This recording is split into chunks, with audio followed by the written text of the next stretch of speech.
Hello, everybody. Randy Selzer here. Welcome back to my YouTube channel and welcome back to the podcast.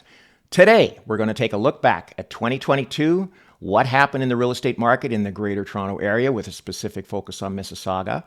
And we're going to take a look back at 2022, and I'm going to give you a few ideas of what to expect in 2023. Most of you are well aware that early last year, the market started out in January and February going gangbusters the way it has for the last many years. We had tons of listings coming out, and there were bidding wars on all of them. Prices were going through the roof in January and February, and it was just more of the craziness continued.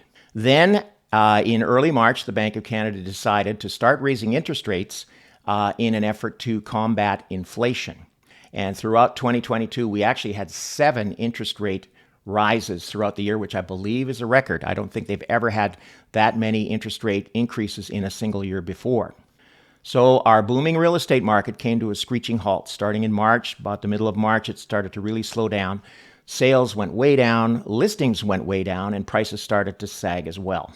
So when the Real Estate Board came out with their numbers for year-end 2022, it was no surprise to see that sales for all of 2022 for the entire year was actually down 38% in the Greater Toronto Area versus 2021. So a 38% drop in sales. Listings were down 8%. We'll talk about that in a little while. And prices actually were up 8.6%. But that's an anomaly that is entirely due to the craziness and the price rises that we experienced in the first 2.5 months of the year. Ever since then, prices have been sagging and falling. And again, we're going to go into greater detail on that. But year over year, for the entire year, prices were technically up 8.6%. Now, the numbers for December came out just a week or so ago, and that tells, I think, a closer picture as to where we're at in the real estate market today. December 2022, when we compare it with December 2021, the sales were down in the GTA 48%. So nearly a 50% drop in sales. Listings were down 25%, and prices were down overall, the aggregate, 9%, so a 9% drop. But again, we're going to go into greater detail because there are differences within the market, both between the 905 and the 416, and also houses versus condos. There's a lot of little sort of micro markets that we can take a look at. If we compare today's prices versus the February 2022 peak, prices overall of all housing types are actually down 22%. So 22% for the GTA. And condo prices are down 14%. What we've seen in this correction is that higher priced homes, typically single family detached homes, have fallen further in price than condos. Condos have actually held up fairly well, all things considered. If we take a look at Mississauga, year over year, this is December 2022 versus December 2021. Sales are actually down 48% for Mississauga. Listings are down 26%. And prices are down 11%. Again, this is an aggregate of both houses, townhouses, semis, and condo apartments. So their prices are down 11%. Mississauga hasn't fared too well. The east end of the GTA actually had bigger price drops. And even in Peel region, Mississauga was down 11%. Brampton was down 19%. And Caledon, out in the country where it's all pretty much single-family homes, larger homes, more expensive homes, Caledon is down an incredible 31%. This is in price. 31% price drop in Caledon. When we break down Mississauga numbers, again, this is December 2022 versus December 2021, detached are actually down 19%. So you could say detached homes are down about 20% in Mississauga over the past year, and condos are down about 7%. So again, a little bit less expensive condominiums. The drop in price for condos has not been anywhere near as severe as that for houses. We can look at some other statistics to try to gauge the state of the market. Days on the market is a favorite stat that realtors like to look at. That's the number of days that it took for a house to sell. A year ago, in December of 2021, the days on the market was 12 for a house or a condo to sell. In December of 2022, that number had jumped from 12 days up to 28 days. So you can see there's a vast difference in the market today. And also we can look at what the price the house or condo sold for versus the asking price. A year ago in December of 2021, they were selling over the asking price. They were selling for 108% of asking price. And today they're selling for 96% of the asking price, which has usually been adjusted downward, but it's still pretty respectable. But it's jumped from 108 down to 96%. So what are we to make of all this? Are there risks in the market right now? Well, I think there are. The big guessing game right now is everybody's trying to figure out, are they going to continue raising interest rates, or are they going to level out? Because I think the government's aware that they've had a massive effect on real estate, not just in Toronto and the GTA, but across Canada. All markets everywhere pretty well are down. So what are we to expect? The next meeting of the Bank of Canada is on January the 25th, and the market is pretty much expecting they're going to do one more rate increase, probably a quarter point. So a relatively small rate increase, but they're still fighting inflation. They still want to do that. The feeling on the street, the feeling within the industry is that after that point, they may level out, but the chances are, I think you're going to see that interest rates are going to plateau for a while. They're not going to come down right away because they want to make sure they're killing inflation, the inflation beast. And it's a complicated situation. We have to look at a global context as well. If, for example, the United States raises interest rates, and they're very tough down there right now. They're very aggressive in raising rates. If they raise rates and we don't, guess what? The Canadian dollar is going to go down even further than it has. And because we import so much stuff from the U.S., whether it's fresh fruits and vegetables or electronics or cars or whatever, if our dollar goes down and theirs goes up, then what we're effectively doing is importing inflation. So there's some pressure on the Bank of Canada to keep pace with the U.S. We'll have to see how that plays out.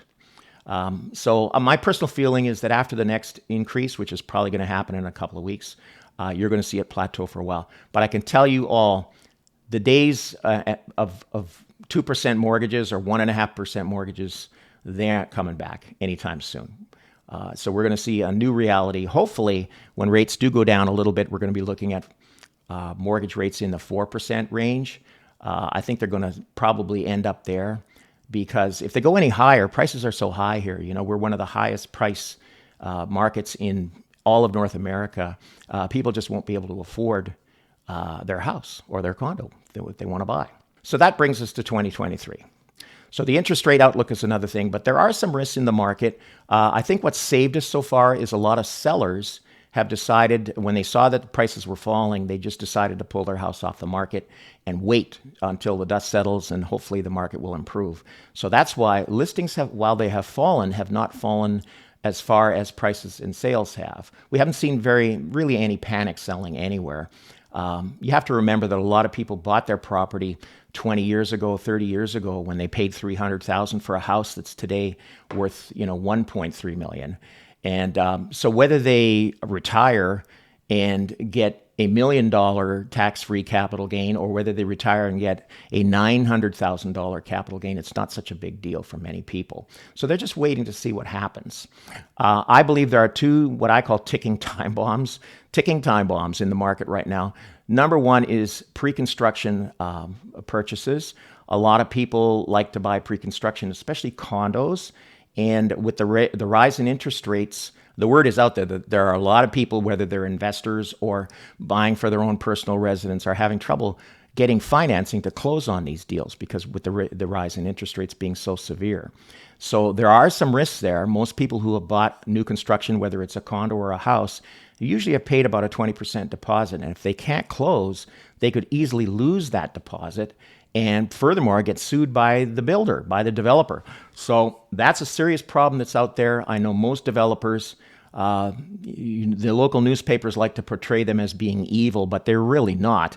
And most developers, the last thing they want to do is have their buyers default on a purchase where they have to take the deposit and then end up suing them. It's very expensive, and it's not what they want to do. It's definitely, they're looking for ways to give extensions, to give buyers a break so they can find that financing. But that's definitely what I would call one of the ticking time bombs. The other ticking time bomb that I believe is taking place right now are with existing mortgage holders. And so there's a lot of people who bought a house or a condo in the last 4 or 5 years, and they got a terrific rate, whether it was 2% or 1%. Variable rate mortgages have already gone up, and anybody with a variable rate mortgage has either had their payments already increase, or if they had a fixed variable rate mortgage payment, they've got a thing called a trigger letter, We've talked about this on previous episodes, so I urge you to check that out. And basically, it's not optional. If you get a letter, a trigger rate letter from the bank, basically what it says is you must increase your payment effective next month, do or die. There's no option to cover the full payment, because with a variable rate mortgage, a lot of them got to the point where the only thing that they were paying was the interest. There was no principal being paid. So that's a serious issue. But also, we have fixed rate mortgage holders who may have bought in the last 3 or 4 years who got a great, terrific rate. Maybe they're paying 2.5%. And the problem is that when they come up for renewal after their term is up in 5 years or whatever, their payments are going to jump, because they're going to go from a 2.5% mortgage to potentially a 5.5% mortgage. And that's something, people may just elect to sell their property at that point because they can't afford it anymore. So those are the kind of risks that we're dealing with today. I think the important thing is for everybody to look at it in context and to remember this is Canada.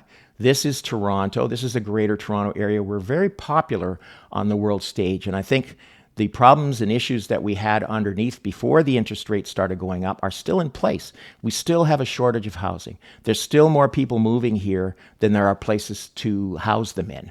And especially the immigration has been so aggressive last year and this year. I believe they're planning to let in another 450,000 plus potential refugees from other countries. And that creates tremendous pressures on the real estate stock that's out there. There's just simply not enough houses and condos to put them all in. So that's something to consider. We're still pretty healthy. The economy's decent.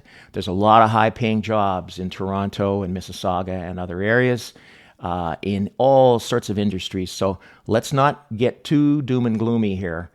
Yes, this is a challenge that real estate is going through, but I think overall, when you take the long-term view, we're going to be okay. There could be a little bit of a shakeout over the next year or two, but I think long-term, especially if you're a buyer and you're planning on moving into a place and staying there for 7 or 8 or 10 years, today might not be such a bad time to buy.